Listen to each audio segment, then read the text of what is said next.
Fair 2019. Woo! And we are so many that are so happy to finally have gender equality as the topic of the year, aren't we? Yes. And we're even happier and so honored to have a legendary panel here today. Because, of course, you all know that feminism is also about writing her story. Feminism is also about documenting women's lives, recognizing their struggles. And we will never, ever forget the suffragettes.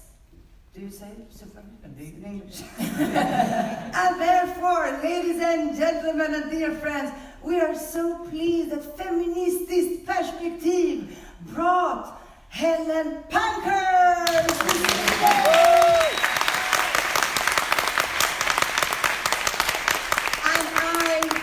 You already know that she is the granddaughter and granddaughter of Emmeline and Sylvia Pankhurst, and we will get to know more about that.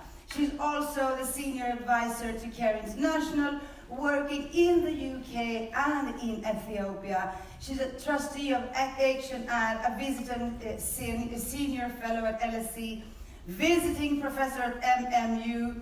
Well, what more can I say about this brilliant woman? She's of course, she's a human rights activist, a feminist, and so on. And she was also involved in the movie that you might have seen, The Suffragettes. Did you say The Suffragettes? Suffragettes, yeah. Okay, whatever. And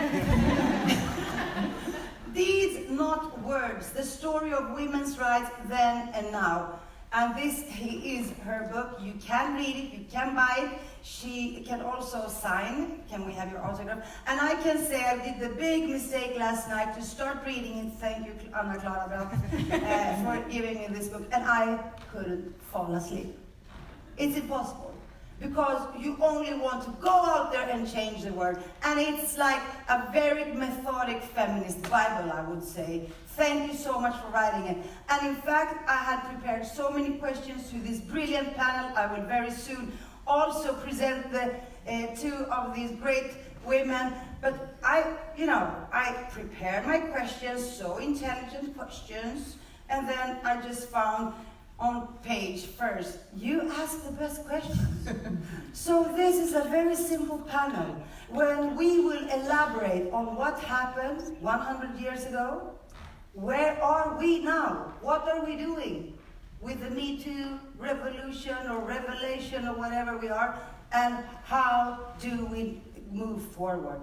What's next? What can we do? Very easy. Do you agree on that? Yes. Thank you so much.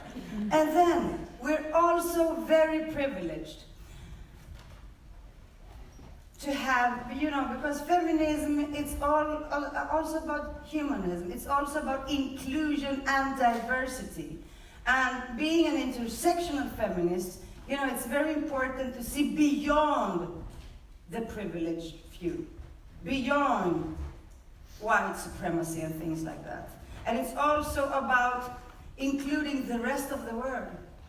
So therefore, I'm extremely happy, ANNE ATAMBO, that you are here from Kenya, giving voice to so many women. You are the president at Women's International League for Peace and Freedom. Give her a big applause!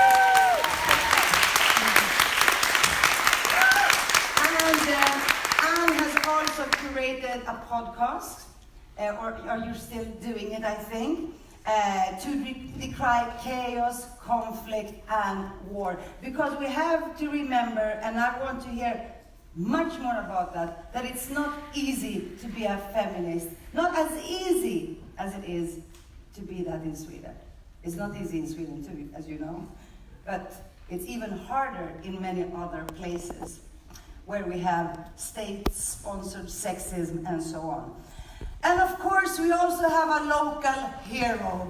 We have ÖSTENSSON, one of the founders and founding members of Fatta, that you know, and make equal, an activist and a vocal personality and also the driving force when it comes to the law of consent, the affirmative law that was implemented earlier this summer in Sweden.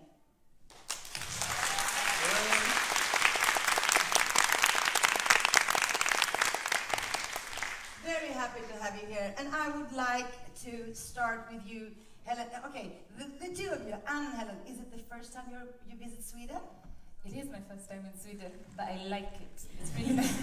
Do you like it? I like it. So what do you like? I mean, we're the gender equality paradise. Have you heard that? Yes, I have. I think I just love the ambience, and I've been meeting lots of interesting people. It's not my first time in Europe though, but it was really interesting to be in Sweden, and especially at this book fair, because then you get to meet really great people. I mean, look at this panel. So I'm really happy. Thank you, Sweden. Thank you for being here, for coming to us. And Helen, have you been here before? I was here very briefly in 1982, which feels so long ago, maybe it doesn't count. It doesn't count because it was another country. And okay, but where can we start? I would like to start with your grandmothers, if I may, if that is okay with you. And I mean, you must be so proud of their legacy. And of course, I wonder, did you have any alternatives not to become a feminist? I had two founding influences growing up. One was that surname. You know, lots of people would ask me the question, you know, you're Pankhurst, it's not a very common name.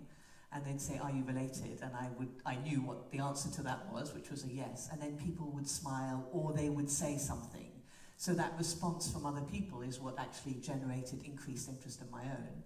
And then the second is I was born and brought up in Ethiopia. So those two influences have defined everything that I have believed in and the whole of my life in ways that I have loved, and I wouldn't have wanted it anywhere else. Yeah. But I mean, reading your book is like, you had like your family, oh wow, I mean there were like anarchists, communists, right-wing people, it was a mess. So let me talk about that very briefly. And I think it's very interesting because we hear so much about the schisms within feminism, the differences of opinion. But if you go back over 100 years ago, including here with this audience, if you thought about how you would have campaigned on feminism over 100 years ago, and by the way, Sylvia Pankhurst, my grandmother, was here in Gothenburg on the 1st of October 1913. And there's been a really interesting discovery about that whole issue. And for those of you who want to know more, there's a separate session tomorrow in F2 that the Feministiskt Perspektiv, I haven't got that right, but you almost. So there's a different session which is all about that discovery of a speech that Sylvia gave here in this very town over 100 years ago. But what I wanted to highlight very briefly is if you were living 100 years ago, how would you have fought for women's rights? So, you know, would you have said there should be one leader and you follow that leader? Or would you have said this is about democratic voice, everybody has to be involved? Would you have said we align to a particular party, you find out which party is actually most interested in women's rights and you say, okay, we support them? Or do you look at the different parties that exist at the time and you say none of them are going to prioritise women's interests, we have to do this differently? Do you go militant? If this is about power, and this is about grabbing power, men historically have grabbed power through violence, so do you use violence or not? Do you align to other issues? Do you look at other social issues that are happening at the time? Say economic issues around poverty, and do you say feminism and issues of class are related? Let's look at those together. And in my family, they were so divided amongst all of those issues that you have 4 key women, the mother and 3 daughters. And when in history have you got 4 key women in history? But you've got the mother and 3 daughters, and they have different views, all of them. So you have the fact that they're buried in different continents, I think symbolic of the differences of opinion. So Emmeline is buried in the UK, Christabel, the oldest daughter, is buried in the States, Sylvia, the middle daughter, my grandmother, is buried in Ethiopia, and Adela is buried in Australia. So what do you think? I mean, what's the conclusion? Because we don't have time to read everything. Can I just ask you, what's the conclusion? Can you be a good feminist in any kind of party? Absolutely. I think that we lose the value of feminism if we say a good feminist has to believe this, do this, look like this, and all the rest of it. And I think the power of feminism is that we look at it from different ways. One is a sports person, the other is a campaigner, the third is a model, the fourth is a right-wing something or other. And it has to be that we come together as women, but also as women representing many, many other different issues. And somehow you have to navigate all of that. And it's difficult, but you have to. Before I came here, I was doing a seminar downstairs, and there was this lady. She's a very well-known and well-established journalist and author, Ulrika Knudsen, and she said, would you dare ask Helen Pankhurst what she thinks about her grandmothers and the suffragettes and why they used militant and violent methods? What do you think about that? Are you pro-violence? So the answer to that is, we focus on the women's violence, these suffragettes. We don't, in the same breath or before that, say why women became violent. And women became violent in the UK in the context of having campaigned for 50 years, having tried petition after petition after petition, nothing happening. And because you have a ratcheting up, they are imprisoned, they are silenced, they refuse to be silenced, so they go on hunger strike. They are then force-fed. They are released. So the government does this, they do this. The government does this, they do that. And also, again, when men are involved in violence, it's called something else. When women campaign and demand and speak their minds and are forceful, which women are not allowed to do, then you have the double standards. How women, being violent, that's not allowed. We're not expected to be angry. They're not expected to be angry, and not one person was killed by a suffragette. There was no shooting by a suffragette. There was a lot of violence done to the suffragettes.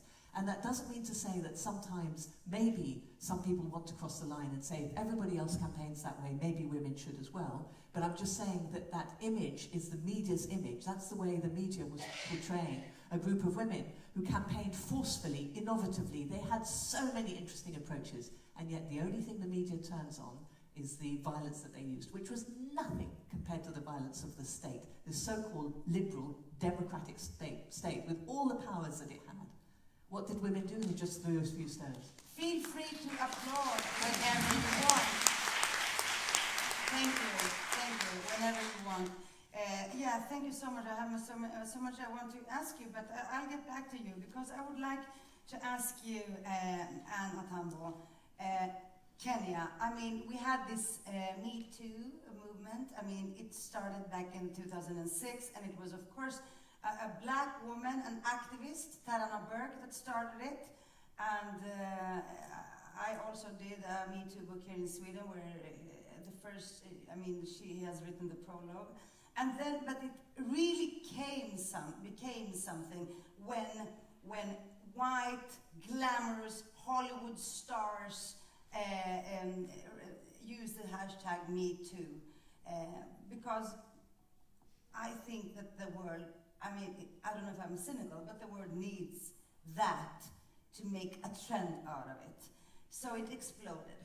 And in Sweden, within 24 hours, I mean, we were like hundreds of thousands sharing stories and breaking the silences and the taboos. And I'm wondering, being a human rights activist, a pacifist, a feminist in Kenya, how was it for you? I think it would be interesting, again, to point out the fact that you mentioned that sometimes how the system works is that they let a certain demographic co-opt an agenda, and then it becomes more acceptable and readily taken up across the globe. And this phenomenon was definitely one of those. And it did have reverberations online as well in Kenya.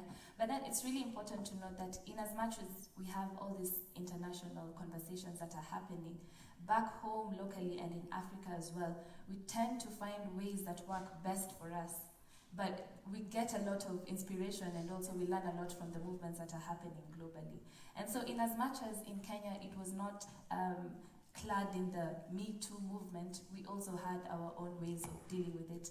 And I think the best example that I can give was around in 2014, they started coming up with this incidences where a woman was walking past and a group of gentlemen saw them and they were like, you have not dressed well enough, and they stripped them because they're saying, you didn't even wear clothes, let me help you remove all of it. And there was such an uproar, and women took to the streets, and our METOO movement, we coined it, my dress, my choice. And so in different places, we kind of get all these experiences that are happening across the globe, but we have to speak to the things that are happening to us. And that is what caused a whole conversation around safety for women, both online and even in public spaces. Because we took to that opportunity, we kind of try to find opportunities out of the conflicts that happen to us. And so we were not happy with the fact that I could be dressed out there and some gentleman might think, what has she won? And then they take it upon themselves to strip people. And all of us, unanimously, we made it an online campaign and an offline campaign, and it led to the safety of women in public spaces. And cases like those do not happen anymore. And so METOO movement might not be Me Too, but we co-opt it and we make it into our own as well. Can you please, thank you. Could you please also try to say a couple of words for us that don't really follow what's happening in Kenya with women's rights? And I mean, you work with this on a daily basis, you fight for this. How is it? What are the challenges right now in Kenya? And how can we support? To be honest, that's a very interesting question, because the challenges that come with living in a global age is that things that happen on an international platform get international instruments. And so, for example, the United Nations Resolution 1325, it says that women have the right to vote, women have the right to participate in political engagements, but we need to be aware of the fact that there's certain things that happen in our history. So 100 years ago, when the suffragettes were fighting for their right to vote in Western countries, we were still colonized. And for us, the conversations was around getting emancipation. And by the time we got our freedom, the conversations now was around, okay, fine. Within that period where we were colonized, a lot of things had happened. For example, the white settlers really took to engaging in patriarchy to enforce colonial rule. And so for us, it was a matter of trying to get out of that mind shift that had happened in that space of time. I mean, obviously the fact that women's right to vote across the world had already happened, it means that by the time we were getting our independence, men and women both got the right to vote at the same time. And that was a gain, and we were really happy about it. But then again, there's a question of culture, what has happened in our colonial history, politically, and how then do we start talking about the fact that we have these challenges on a very micro level at the community grassroots level, and we have all these engagements that are happening on an international platform. But where do we find the bridge, and where do we find the gap, the sweet spot, so that there's agency for women? So I might say this and give another example. Internationally, they had spoken about removing taxes on women's menstruation products. Yeah. Kenya co-opted it and it removed the tax, but it's still quite expensive. A few weeks ago, before I came here, a young girl committed suicide because she was in class and the teacher made fun of her because she had soiled her clothes, and that's because she couldn't afford yeah, she couldn't afford it. And so I think it's important. And was this covered?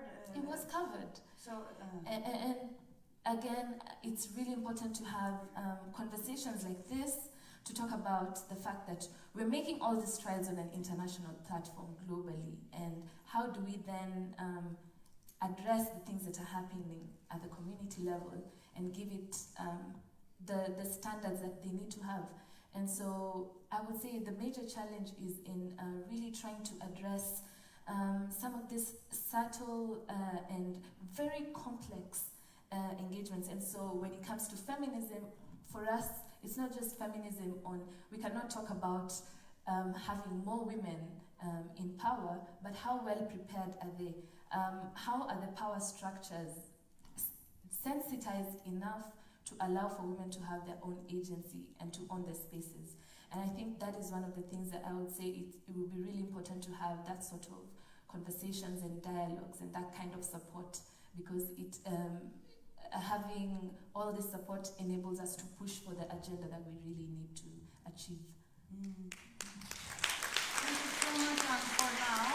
And I also want to ask you so many things. I mean, being like so outspoken about women's rights, what is the price you have to pay for that? Because it's a global phenomenon that women that speak up for human rights, even if it's like it should be a given 2019, you always have to pay a price. How is it for you? For me, it has to be in the kind of engagements that I have, because we're trying to open up the space to have an opportunity for women to talk. And so for me, I think it's really key to engage men as well, because in as much as women are the custodians of the family and the community, the men are the ones that hold the power structures. And so it's really important to enable them to come in and to have that mindset shift together to make it more sustainable. And so even through our podcast, we usually invite men. And it was funny, in one of the recordings, the gentleman that was listening said, oh my gosh, I didn't think I would be able to listen to these conversations and feel welcome enough. And so for me, the one thing that I really think is really important is to include more men in these discussions, because they're the ones that at the end of the day we might have a caucus of women, especially when we go to the grassroots community level, but they still go back to their homes and then the men are still there. And so we tend to invite them so that it makes it more sustainable in the engagements that we want to achieve. Thank you so much, Anne. Ida, so here we are in this feminist utopia. I mean, it's so interesting because they really consider us, and it's interesting because according to the European statistics, the EU statistics, Sweden is the most gender equal country in Europe, and Greece, my other home country, is the worst. And I can tell you that's a huge difference, and you can, I mean, yeah, it's such a shame, but you have been fighting, and you have been one of the driving forces with this law of consent. How can you describe that struggle? That we didn't, if I go back to 100 years ago, we didn't have to sacrifice more than our sleep and time for massage and training or whatever. But it was kind of easy, even though it took 5 years of, almost night and day. It was not bloody, it was not, we weren't called, of some, of course, crazy hoes and whatever, but it was easy. So in some way, we are a feminist utopia. You can raise that question, and the parties are listening. You can get meetings with all the high politicians. But I can also feel that when we talk about the feminist utopia, when you are talking, for me, I'm like, you are far ahead of us also in some way. I don't know if you all notice that there are free menstrual protections on the bathrooms here at Bokmässan, that My Period is Awesome is given out because we have taxes on that. It's very expensive here. And we also is a racist country where women that cover their hair with niqab get stripped. It's not get stripped because we wear a skirt, but in other way, some women get stripped. So we can change the law, and in some way we came a long way by doing that, but we have two goals with the Fatta movement. One is the law, and one is to change the norms, and we have like over 100 rapes a day in Sweden still. And we don't have resources from the police to do to even meet people directly and do all the things you have to do to get that person in jail, you know. So I think what we meet, the instruments we meet, of course we are high. But if you talk about all the other things around like norms or like taxes of period, protections, we are way back. And also I feel that we are not sacrificing so much that we could, because if I look back, it's our duty to do that. We we should be looking more back in history and see that we have the privilege to talk, to work, to do everything, but we don't want to even sacrifice our role in the debate or whatever, and who do we gather up with? Maybe that person has been too crazy in some questions, so I can't work with her. We're really individualistic and thinking about me too, like my approach, and how can people see me as a feminist. But we didn't have a war for 200 years, and we didn't have like... Yeah, but then we can do it. Then we can do it. Like, I thought about something you said. Yeah, like inviting the men. I'm working a lot with that. And talk welcoming. And I'm promoting that. Like one of the most promoted person in Swedish feminists right now to talk about. I wrote a book about it. I'm doing a podcast about it. I have like conversational guides for men to start acting, like talking to each other. That's the first start with yourself and other men. You should be a part of this. But in the same way, I want to puke in my own mouth by saying this, because why should we have to be so welcoming? Like, in one way, if we're going to be welcoming, the suffragettes, like all that I really feel that if we're going to go forward, we can't be welcoming. I'm really schizophrenic. Like one day I sit in my office and I'm like, no, men is going to be afraid of that. And another way I'm like, fuck them, like say what it is, you know? So, yeah. I think that many people share your frustration, and also that we don't really know. We're confused. How do we treat men? And do we pull out the red carpet for them and like serve them the whole thing? You know what I mean? Taking care of them like motherly, caretakers, or what do we do? So what do we do? I think you have the answer. Well, you used the word schizophrenic about having two different minds on this. I felt this as well. My solution to that is, you know how in theoretical physics, and bear with me, but in theoretical physics, you can have wave theory or particle theory at exactly the same time. Well, I feel the same about men's inclusion in feminism. And I don't see why in physics, if you can have it in physics, why can't you have it in terms of human relations? Seriously, this is a topic about feminism, and how many men have we got in this audience? Can we very see some hands few. here? I would say maybe 5%. Maybe. Are you paid to be here? Obliged by work, your bosses? I'm kidding. So I think really important that we have some men in the space. Really important, some suggestions that whenever there's a feminist conversation in the future, for the women amongst you, bring a male colleague, a brother, a friend, whatever, so that we don't have these conversations only women to women. Really important that men sometimes are in the minority and feel a little bit uncomfortable as a minority, because then they see what it feels like for many others in other contexts. Really important that men are there listening rather than speaking, because if you've got equal numbers of men and women in any audience, it's often the men that dominate. So I think that there are different spaces that are required at different times and for different people, but it is absolutely vital that sometimes, and hopefully increasingly, we have men and women in that same conversation. And also thinking about this as a spectrum rather than a dichotomy. It's not a dichotomy. We know that there are characteristics that are male or female that are around the spectrum. I mean, this binary, that it's not... In so many ways we think in binary terms. I think if we stopped doing that, we would be a lot So how healthier. would we think? We think about feminists dichotomy? rather than male and female. I mean, the men who are here, I assume, would put their hands up and say they're feminists, and that's the important thing. Yeah. Now when you're talking about... Yeah. There are so many things I want to ask you about. Okay, everybody, so even as soon as METOO exploded around the world, I mean, it only took a couple of days before everybody started talking about the backlashes of METOO, and did it go too far with all these, women witnessing, sharing their traumas and so on. And there have been some backlashes, and we have some trials, not only in Sweden, and women feel that they cannot really mention what happened to them, and they feel that they are silenced and so on. I would like to hear the three of you elaborate on this, please. I mean, the backlashes of METOO, and how we should think about this. Help us.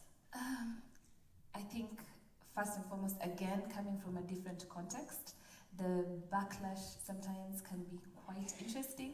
I will give an example of this engagement that we had, that a child had been raped, and within that room, it was only men that were discussing with the chief, who was also a gentleman.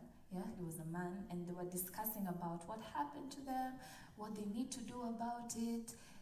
And then we had one lady, a colleague of ours, when that whole conversation was over, when she turned around, she realized that the small girl who had been raped was also in the back of the room. And so I think it's really important to have METOO movements, and really, anytime something of that sort comes up and it blows up and becomes big, I'm really happy, because it's also an opportunity for other women that might not necessarily think or have the confidence to raise that question. It's easy for them to jump onto that bandwagon. And so I'm extremely glad anytime we have this massive international conversations happening, because in our context, culturally, if you're a woman, there's a stigma around being violated. And so it's you're the one bringing shame on your family, and so people tend to keep quiet and not talk about these things. And so in as much as there's this stigma, obviously online, if you mention the problem, you become the problem, exactly, not the perpetrator. Exactly. And so the backlash varies, but I still see the significance. Honestly, as someone that works in this field, I am ready to take any kind of backlash. It doesn't matter, because it means that somebody else has an opportunity to say, actually, that resonates with me. I see how this is important. And because, again, culturally, we have situations where if cases about rape and sexual assault happen, we have communities where it's the men, council of elders go and sit down, and we have lots of those cases in northeastern Kenya, where they place premium over certain objects. And so for them, it's exchanging cows. And so now we say, oh, this has now been settled. And so I love it when we have METOO movements that erupt across the globe, because it makes it easier for people that might not necessarily have a voice or a platform to say that this is important to me. So I'm all for it. Thank you so much. And yeah, I would like to talk more about people that don't have voices or were deprived of their voices, because everybody has a voice. But you know, voice is also about power and distribution of power. And what would you like to say, Ida Östensson, about the backlashes? Yeah, I thought about that when you're talking about what we talk about in the history making of the suffragettes, that it's violence, but it was so much more, and the violence was just a minority of what we're doing. And the same is, I think, the backlash of the METOO movement. Like, we had 65 different areas of society that went together. It was like the prostitutes, it was the lawyers, it was whatever area you can see in the society went together, organized themselves, and together we started a group. I was a part of that, taking out 7 demands that we took to our government, and we helped each other. How can we make this anonymous so we don't put out names? We talk about the structures. Defamation. Yeah, it was so like well organized. It was peace. It was everything, you know. And then there were like, I don't know, 3 to 5 men's names that came out in some way, and that's like the METOO movement went too far, and that's the only thing we talk about in Sweden right now. And the upcoming court of one of these men that was name given in the media. And that's the media's fault. It has nothing to do with the METOO movement, the big movement with hundreds of thousands of women that came together with political demands. And all of these different groups worked also day and night. And there was new, like people that never organized before, that has the first feminist agenda together, like from all for me, that was so big. And I feel that we are now a bit frustrated. I feel that we have been divided in 2 different groups, if I make it easy, where the half of the group are just like, oh, we did everything, and we did everything right. We worked day and night, and nothing happened. Like small changes happened. And the other group are like, oh my God, now we're gonna show you. And like going out on the streets, a man-hatred movement is like growing. Like, I feel that we have two different sides. But on the same time, and thanks to, among others, thanks to you also, Ida, a lot happened, and because of the collective power, and so many struggle, because we have like legislation, we have like anti-discrimination, we have that was before. institutions it's working. Not because of the METOO movement, sorry to say, but the consent-based law was already, we already had that. Yeah, but beyond the consent, the long consent, even like what's happening in the constitutions, where they are like zero tolerance and they're discussing this and so on. So something has happened. I mean, if we try, or? By word, like I also work, Make Equal, we are out working with companies and with different, what do you call them? Yeah, institutions, stuff like that. And yeah, by words, but we want actions. They can say zero tolerance, but how do you do it? And you have to have resources for that, and you have to have knowledge in the organizations for that, because it's norms. It's not the most of the people that are like using sexual violence or whatever is not even, they don't know that they are doing it, because it's a strong norm in our society. So we need more knowledge and more resources for that, and more like action in the field. And the 7 demands we had they have to listen for that. Like our Ministry of Equality said, like, yeah, I think we are doing all of these 7 things. And then 2 days after, she quit her job and went on to the UN. So nothing happened. And we have the budget in the most recent budget in Sweden.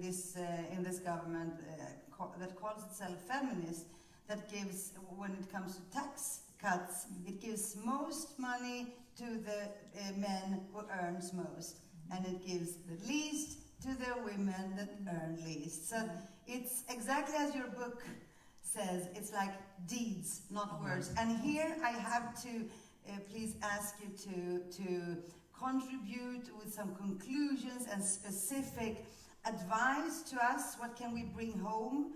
How can we act from here to work for a more diverse, more inclusive feminism and for gender equality? And in my book, The Mothers, I write about mothers without any rights at all. Some of them don't even have the right to vote. There are refugee mothers, migrant mothers, Swedish working class poor mothers living in the poorest suburbs. They lose their kids, nobody cares, and so on. And these women are all over the world. The marginalized ones, the totally excluded ones. So I would like to ask you to finally give us what can we learn from the suffragettes? What can we bring to the future?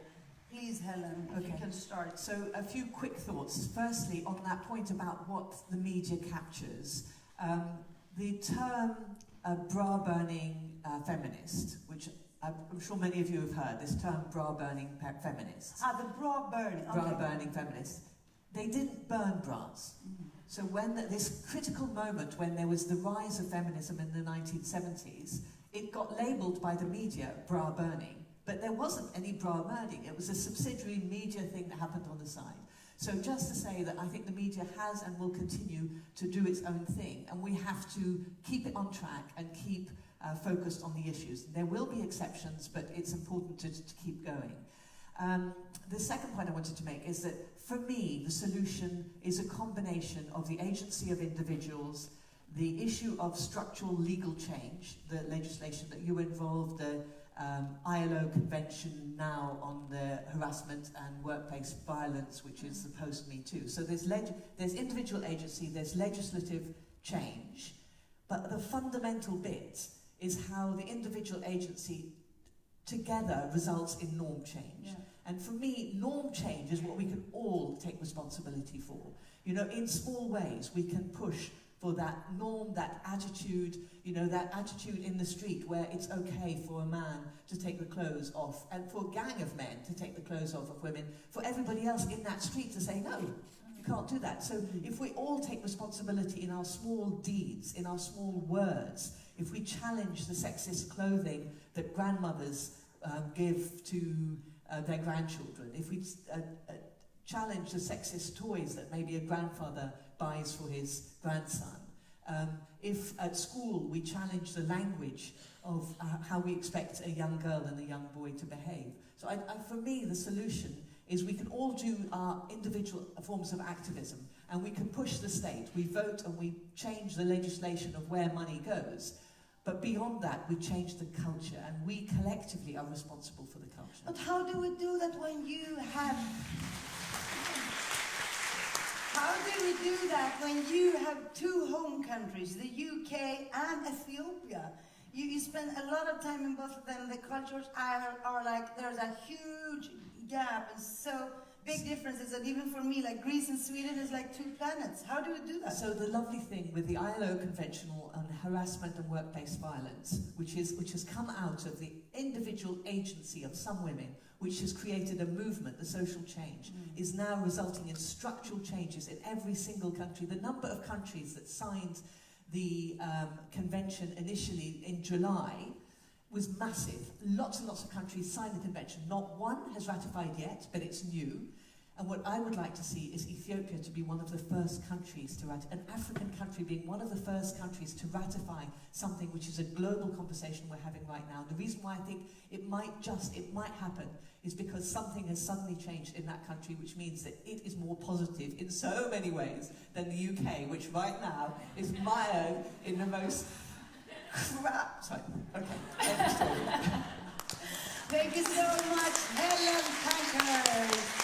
ANNE ATAMBO, give us your specific ideas or thoughts about where do we go? What do we do? Wow, where do we go? I mean, it's a wicked problem because it has so many elements to it, and like you said, you have to look at it from a number of perspectives: legislative, structural, norms and beliefs that people have. And I think from where we're coming from, I think one of the key things that we really want to do is just enhancing dialogue.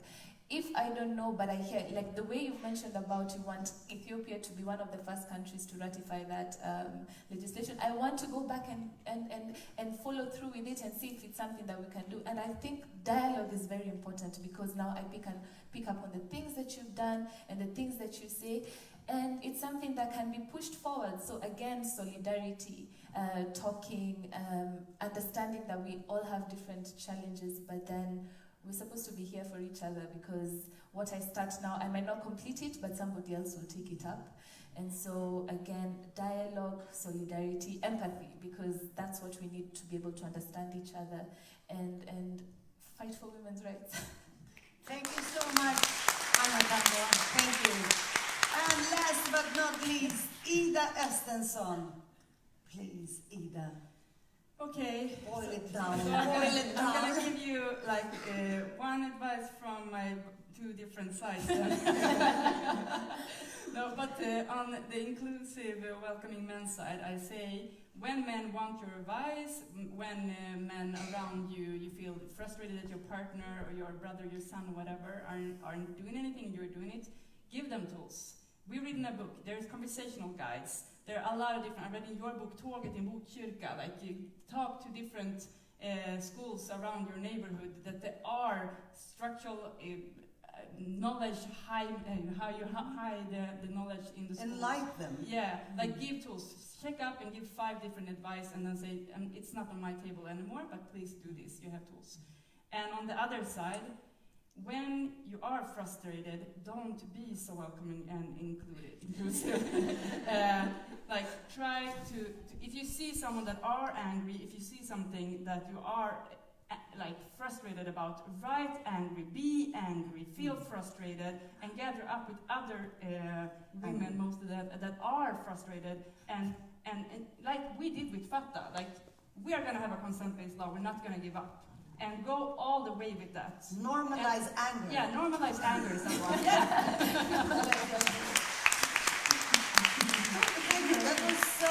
That was so great. We have to normalize anger among women. Yeah. Was that? Yeah. I mean, I know Ida, she can give us so many. So you didn't really say give them help, but give them tools. And you also said this very intelligent, normalize anger. Be angry. It's okay to be angry. Yeah, but give them tools and then give them help. Because if they got the tools, they can take the help. Yeah. Thank you so much. I cannot explained enough how happy and inspired and empowered I am, having you here, this amazing panel. Do you feel the same? So please stand up and give them a warm